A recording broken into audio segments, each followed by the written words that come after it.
우리 마음에 작정한 것이 하나 있습니다. 사도행전을 통해 다시 한번 성령의 역사를 경험하자는 거였습니다. 성령으로 임재하신 예수님께서 교회를 세우시고 교회를 인도하시며 교회를 다스리실 때 성령의 역사가 교회 안에 나타났듯이 성령으로 임재하신 예수님을 의지함으로 교회 가운데 임하시는 성령님의 역사를 경험해 보자고 한 것입니다. 그리고 성령님의 역사하심으로 능력 있는 복음 증거자가 되고자 한 것입니다. 기억이 나시죠? 설마 기억이 없다 하는 말씀은 하지 않으시리라 생각합니다. 그래서 예수님께서 약속하신 약속이 있는데요. 사도행전 1장 8절 말씀입니다. 오직 성령이 너희에게 임하시면 너희가 권능을 받고 예루살렘과 온 유대와 사마리아와 땅 끝까지 이르러 내 증인이 되리라. 예수님은 오늘 우리를 이 능력 있는 복음 증거자로 세우시기 위해 성령으로 인한 권능을 약속하시는 겁니다. 그래서 우리가 예수님을 나의 구주로 영접할 때 성령님은 우리 마음 가운데 내주하시게 되고 권능으로 함께 하시게 되는데요. 오늘 우리가 읽은 말씀은 그렇게 성령을 약속하신 예수님께서 승천하신 이후 약속하신 성령을 기다리는 제자들의 모습을 전해주고 있습니다. 오늘 우리는 이 부분을 생각하면서 예수님을 믿는 우리 마음 가운데 좌정해 계시는 성령님의 역할이 무엇인지를 생각하려고 하고, 또 약속하신 성령을 기다리면서 예수님의 제자들이 한 일이 무엇인지를 생각하려고 합니다. 먼저 성령님의 역할입니다. 성령님은 우리가 익히 알고 있듯이 성부 하나님 또 성자 예수님과 이 삼위를 이루는 분으로 381년 콘스탄티노플 공의회에서 정식으로 거론이 되었는데요. 니케아 콘스탄티노플 신경이라고 하는 신앙 고백서는 성령님에 대해서 이런 고백을 합니다. 또한 주님이시며 생명을 주시는 성령을 믿나이다. 성령께서는 성부와 성자에게서 나오시고 성부와 성자와 더불어 영광과 경배를 받으실 분이며 예언자들을 통하여 말씀하셨나이다. 이것은 쉽게 말씀을 드리면 성부 하나님, 성자 예수님, 보혜사 성령님은 한 분으로 성부 하나님의 계획과 성자 예수님으로부터 나오는 말씀을 성령님을 통해 가르치고 깨닫게 하신다는 것을 전하는 말씀입니다. 그래서 요한복음은 16장 7절로 8절을 통해 이렇게 말씀하십니다. 그러나 내가 너희에게 실상을 말하노니 내가 떠나가는 것이 너희에게 유익이라. 내가 떠나가지 아니하면 보혜사가 너희에게로 오시지 아니할 것이요 가면 내가 그를 너희에게로 보내리니 그가 와서 죄에 대하여 의에 대하여 심판에 대하여 세상을 책망하시리라. 예수님은 내가 떠나가는 것이 너희에게 유익이다 라고 하시면서 내가 떠나가야 이 보혜사이신 성령님이 오실 것이라고 하신 것인데요. 여기 보혜사라는 말은 헬라어로 파라클레토스라는 단어인데 곁에라고 하는 이 파라와 부르다라는 뜻의 클레토스가 합해져서 도움을 베풀도록 곁에 부름 받은 자라는 뜻의 말입니다. 보혜사이신 성령님은 우리 곁에서 우리를 돕기 위해 보냄을 받은 분이라는 겁니다.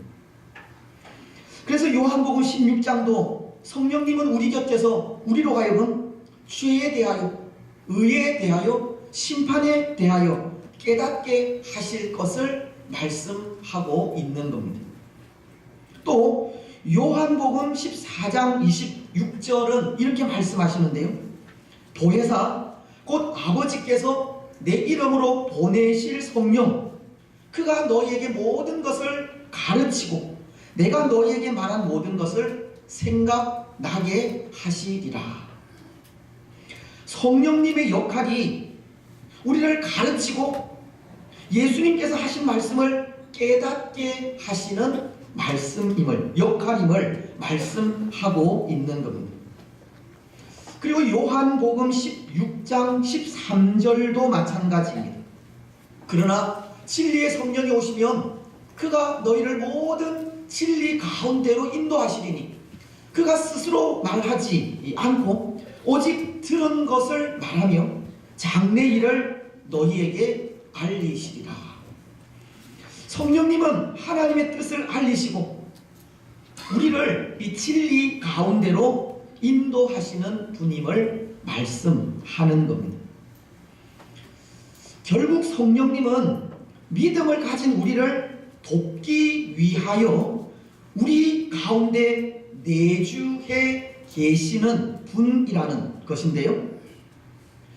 그런데 여러분, 이것이 가르치는 의미가 있습니다. 성령님은 우리를 돕기 위해 우리 가운데 내주하신다라는 것이 가르치는 의미가 있다는 겁니다. 그것은 우리를 도우시는 성령님을 의지하면서 온전히 성령님의 인도를 받아야 한다는 뜻입니다.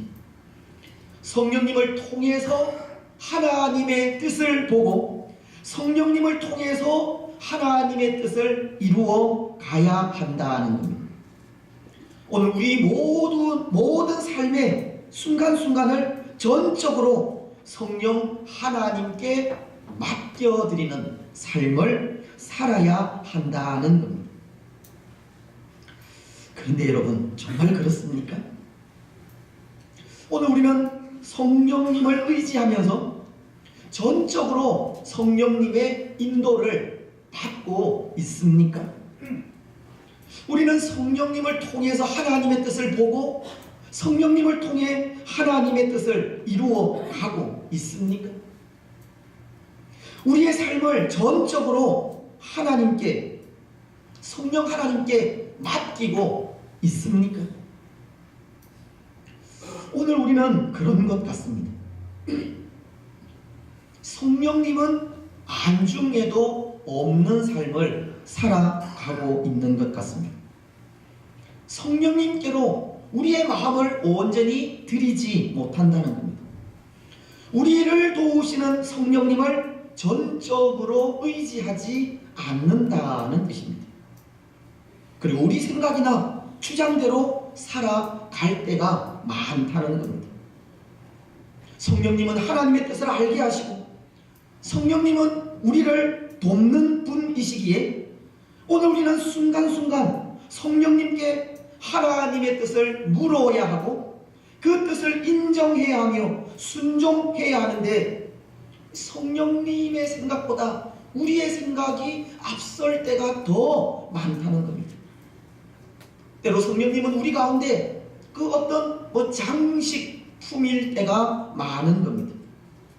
오늘 우리는 성령님의 인도와는 전혀 이 별개의 삶을 사는 겁니다. 그리고는 하는 말이 있습니다. 나는 기도하는 사람이고 하나님을 사랑하는 사람이며 성령님의 인도를 받는 사람이라는 겁니다. 그런데 여러분, 그런 삶이 어떻게 성령님의 인도를 받는 삶이고 어떻게 하나님을 사랑하는 삶이며 어떻게 기도하는 사람의 모습입니까? 아마도 하나님은 이렇게 말씀하실지도 모르겠습니다. 이사야서 1장 12절을 통해 말씀하셨듯이 너희가 내 앞에 보이러 오니 이것을 누가 너희에게 요구하였느냐? 내 마당만 밟을 뿐이니라. 하나님은 그런 모습을 가증스럽다고 하시는 거예요. 말만 하는 신앙, 자신의 유익만을 구하는 신앙, 손해를 보지 않으려고 하는 신앙, 자신을 나타내려는 신앙, 다 성령의 인도를 받는 삶이 아니라는 겁니다. 여러분, 사실 오늘 우리가 그런 삶을 살고 있는 것 같지 않습니까? 말만 하고 나 자신의 유익만을 구하며 손해를 보지 않으려는 신앙의 삶을 살고 있는 것 같지 않습니까? 저도 참 부끄러운 것이 그런 삶을 살아가면서도 사랑하자, 전도하자라고 하는 것입니다. 감히 우리 삶의 또 하나의 소원이 복음 전하기라고 하고 있는 겁니다. 우리 가운데에서 우리를 도우시는 성령님의 인도하심은 제대로 받지 않으면서 예수님을 전하자고 하는 것이 얼마나 부끄러운지 모릅니다. 사랑하는 여러분, 예수님은 우리를 도우시기 위해 성령님을 보내어 주셨습니다. 능력 있는 전도자가 되게 하기 위하여 성령님을 보내셨습니다. 오늘 우리는 전적으로 성령님을 의지하시고 성령님의 인도를 받으시기 바랍니다. 성령님을 통해 하나님의 뜻을 보시고 성령님을 통해 하나님의 뜻에 순종하시기 바랍니다. 성령님을 의지하여 능력 있는 하나님의 사람들이 되시기를 바랍니다. 여러분, 오늘 예수님의 제자들은 그렇게 권능을 주시는 성령님을 기다리게 되는데요, 12절로 13절 상반절은 이렇게 말씀하시기 때문입니다. 제자들이 감람원이라 하는 산으로부터 예루살렘에 돌아오니 이 산은 예루살렘에서 가까워 안식일에 가기 알맞은 길이라. 들어가 그들이 유하는 다락방에 올라가니. 예수님께서 승천하신 감람원이라고 하는 산으로부터 이제 예루살렘으로 돌아온 제자들과 성도들이 마가의 다락방에 모여 예수님께서 약속하신 성령님을 기다리게 되었다는 겁니다. 그런데 여러분, 이 상황을 우리 머릿속에 한번 그려보십시오. 상상해 보십시오. 이제 예수님은 하늘 나라로 올라가셨습니다. 그래서 지금 제자들과 함께 계시지 않습니다. 제자들은 예수님께서 보내시겠다 약속하신 것 때문에 그것을 기다리고는 있지만 사실 그 실체에 대해서는 알지 못합니다. 그것이 어떻게 임하고 그것이 찾아올 때 어떤 변화가 생길지 알 수 없다는 겁니다. 또 예수님은 예수님께서 보내시는 성령이 임할 때 권능을 받아 내 증인이 되리라 하고 하셨지만 이 증인된 삶을 어떻게 감당해야 할지 알 수도 없습니다. 이런 상황이 오늘 제자들이 당한 상황이 아닌가 하는데요, 한마디로 앞이 보이지 않는 이 막막한 상황이었을 겁니다. 그런데 만약 이런 상황이 오늘 우리에게도 주어진다면 어떻게 하시겠습니까? 때로 우리에게도 그럴 때가 있지 않습니까?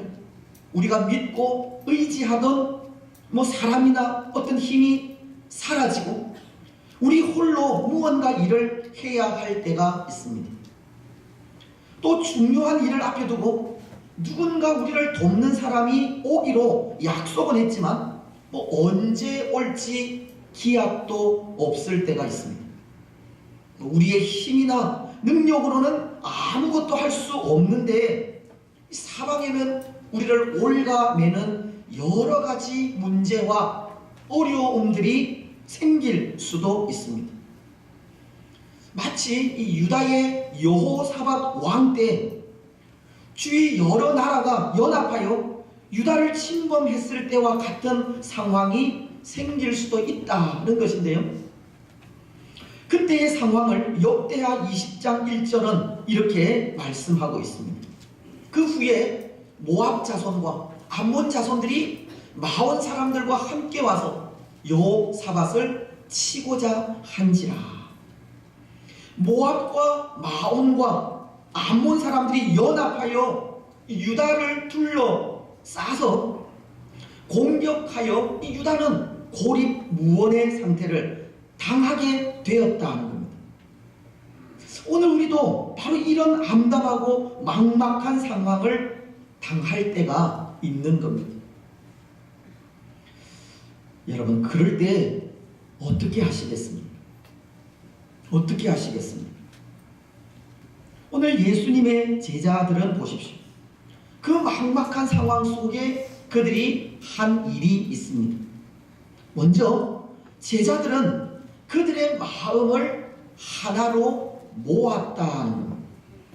비록 예수님이 계시지 않아 무엇을 어떻게 해야 할지 알 수 없는 막막한 상황이었지만 그들은 그 속에서 마음을 하나로 모았던 겁니다. 14절은 이렇게 말씀하십니다. 여자들과 예수의 어머니 마리아와 예수의 아우들과 더불어 마음을 같이 하여. 그들은 마음을 같이 하였습니다. 여기 마음을 같이 하여라고 하는 말은 마음과 정신을 하나로 모았다는 의미로 암담하고 막막한 상황을 만날 때 무엇을 어떻게 해야 하는지를 가르쳐 주는 말씀입니다. 어렵고 힘든 일이 생길수록 마음과 정신을 하나로 모아야 한다는 겁니다. 같은 마음을 가져야 하고 나 한 사람의 유익을 구하지 말아야 한다는 겁니다.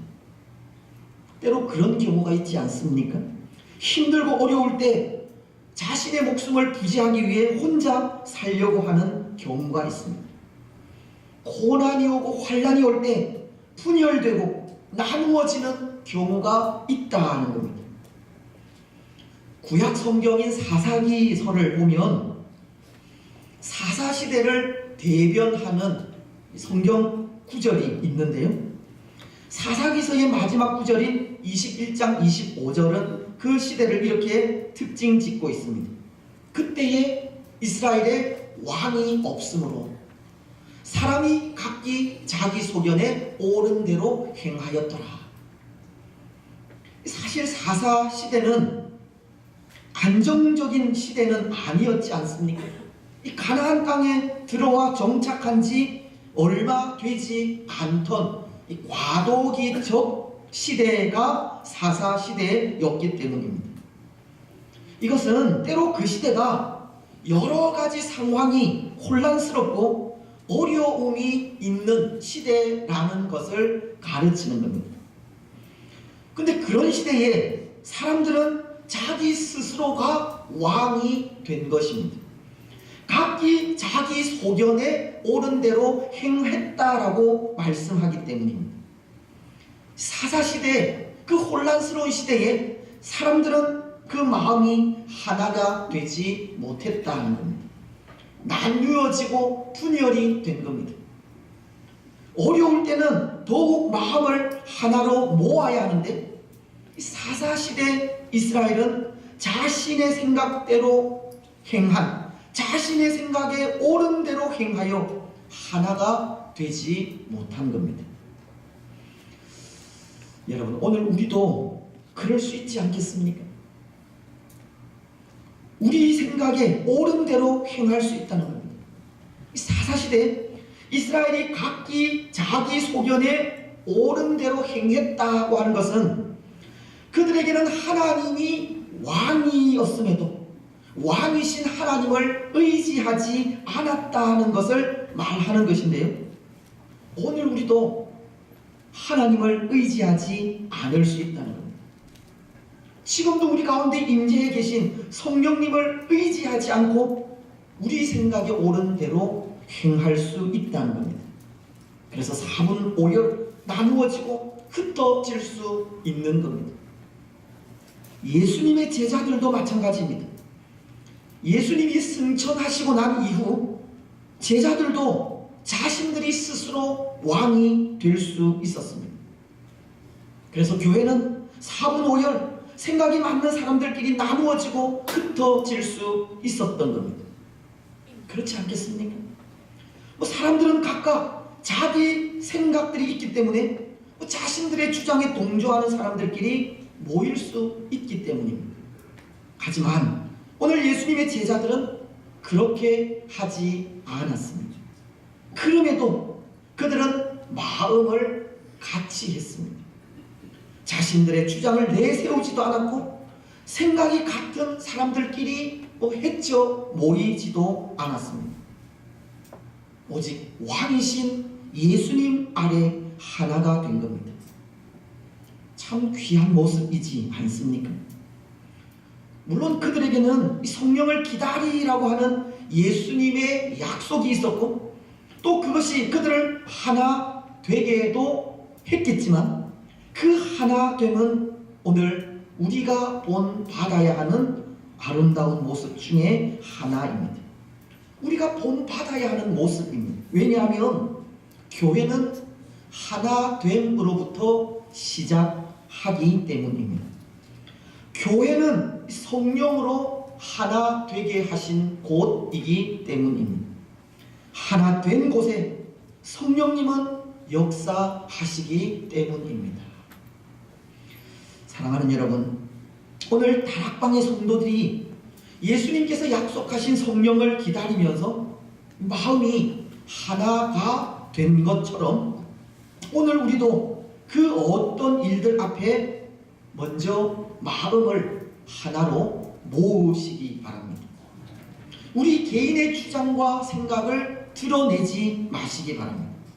우리 스스로가 왕이 되지 마시고 왕이신 예수님 아래 하나가 되고자 힘쓰시기 바랍니다. 교회는 하나가 되어야 하고 하나 된 곳에 성령께서 역사하신다는 것을 기억하면서 하나 된 교회를 이루어 가시기를 바랍니다. 그리고 또 하나, 예수님의 제자들이 마음을 같이 한 이후 한 일이 있는데요. 예수님이 계시지 않는 그 막막한 상황 속에 그들이 했던 또 하나의 일은 기도하는 일이었습니다. 14절 하반절은 이렇게 말씀하십니다. 마음을 같이하여 오로지 기도에 힘쓰더라. 예수님이 계시지 않는 상황 속에 그들은 약속하신 성령님을 기다리면서 하나 된 마음으로 기도한 겁니다. 기도하면서 약속하신 성령을 기다린 겁니다. 다시 말씀드리면 그들은 그들이 당한 막막한 상황 속에 하나님의 은혜를 간구했다는 겁니다. 그들은 오로지 기도에 힘썼다고 하지 않습니까? 오직 기도에 집중했다고 하는 말입니다. 기도하는 일에 온 마음과 온 힘을 다 기울였다는 겁니다. 앞선 유다의 여호사밧 왕도 보십시오. 모압과 마온과 암몬 족속들이 이 유다를 둘러싸고 공격해오자 여호사밧 왕도 한 일이 있는데요. 기도한 일이었습니다. 온 백성들에게 금식을 선포하면서 기도하라고 부탁한 일이었습니다. 역대하 20장 3절은 그 일에 대해 이렇게 말씀하십니다. 여호사밧이 두려워하여 여호와께 낯을 향하여 간구하고 온 유다 백성에게 금식하라 공포하매. 그리고 여호사밧 자신은 하나님께 이런 기도를 드렸습니다. 역대하 20장 12절인데요. 우리 하나님이여, 그들을 징벌하지 아니하시나이까? 우리를 치러 오는 이 큰 무리를 우리가 대적할 능력이 없고 어떻게 할 줄 알지도 못하고 오직 주만 바라보나이다. 여호사밧 왕은 자신이 어쩔 수 없는 문제를 들고 하나님께 기도하기를 오직 주만 바라보나이다 라고 하나님만 전적으로 의지하면서 기도한 겁니다. 온 백성과 함께 금식하면서 기도하는 일에 집중했습니다. 여러분, 그럴 때 그 일의 결과가 어떻게 되었겠습니까? 기도한 그 결과가 어떻게 되었겠습니까? 역대하 20장 24절은 이렇게 말씀하십니다. 유다 사람이 들망대에 이르러 그 무리를 본즉 땅에 엎드러진 시체들 뿐이요 한 사람도 피한 자가 없었더라. 유다는 대승을 거둔 겁니다. 하나님께서 유다를 도우신 겁니다. 그래서 하나님은 이런 말씀을 하셨습니다. 역대하 20장 17절입니다. 이 전쟁에는 너희가 싸울 것이 없나니 대열을 이루고 서서 너희와 함께한 여호와가 구원하는 것을 보라. 유다와 예루살렘아, 너희는 두려워하지 말며 놀라지 말고 내일 그들을 맞서 나가라. 여호와가 너희와 함께 하시리라. 하나님은 온 백성이 마음을 모아 기도한 것을 보시고 너희와 함께한 여호와가 너희를 구원하는 것을 보라고 하신 겁니다. 사랑하는 여러분, 하나님은 오늘 우리에게도 그렇게 말씀하십니다. 우리가 기도할 때마다, 우리가 하나님 앞에 서서 은혜를 간구할 때마다 너희와 함께한 여호와가 너희를 구원하는 것을 보라고 하십니다. 그렇습니다. 오늘 우리도 기도해야 합니다. 오늘 다락방의 성도들이 예수님께서 약속하신 성령을 기다리면서 마음이 하나가 되어 기도하는 일에 집중했듯이 또 여호사밧 왕이 위기 앞에 온 백성과 함께 기도했듯이 오늘 우리도 하나님의 은혜를 구하며 기도해야 합니다. 기도할 때 성령님은 역사하시고 기도할 때 하나님은 도우시기 때문입니다. 기도하는 일이 우리가 할 수 있는 최선의 일이기 때문입니다. 사실 그렇지 않습니까? 기도하지 않는데 어떻게 하나님께서 역사하시겠습니까? 하나님의 은혜를 구하지 않는데 어떻게 하나님께서 도우시겠습니까? 기도하지 않는 곳에 하나님의 도우심은 없고 하나님의 은혜를 구하지 않는 곳에 성령님은 역사하지 않습니다. 여러분, 오늘 우리들에게, 우리의 가정에 어떤 일이 있습니까? 우리에게 있는 문제가 어떤 것들입니까? 마음을 모아 기도하시기 바랍니다. 그 어떤 일을 계획하고 실행하기에 앞서 한 마음으로 기도하시기 바랍니다. 기도하면서 하나님의 뜻을 구하시고 기도하면서 하나님의 뜻을 발견하시니 기도하면서 마음이 하나가 되시기 바랍니다. 기도하면서 우리를 고치시고 치유하시며 새롭게 하시는 하나님의 은혜를 입으시기 바랍니다. 기도하면서 성령의 역사를 경험하시기 바랍니다. 이제 말씀을 맺겠습니다. 사랑하는 여러분, 오늘 예수님의 제자들과 마가의 다락방에 모인 성도들은 예수님께서 약속하신 성령님을 기다리면서 마음을 하나로 모아 기도하는 일에 전심전력했습니다. 그들은 예수님이 계시지 않는 막막한 상황 속에 약속하신 것을 기다리면서 마음을 하나로 모았고 하나 된 마음으로 기도한 것입니다. 오늘 우리가 할 수 있는 일이 그것입니다. 우리의 마음을 하나로 모으는 일이고 한 마음으로 기도하는 일입니다. 기도함으로 우리가 당한 현실을 이겨가야 하고 기도함으로 우리 가정의 평안함을 누려가야 하며 기도함으로 성령의 인도하심을 받으셔야 합니다. 여러분 마음을 모아 기도하시기 바랍니다. 기도함으로 하나님의 은혜를 받으시고 기도함으로 하나님의 도우심을 입으시기 바랍니다. 기도함으로 성령의 충만한 은혜와 능력을 경험하는 복된 성도들이 되시기를 주님의 이름으로 축복합니다. 아멘. 찬송하겠습니다.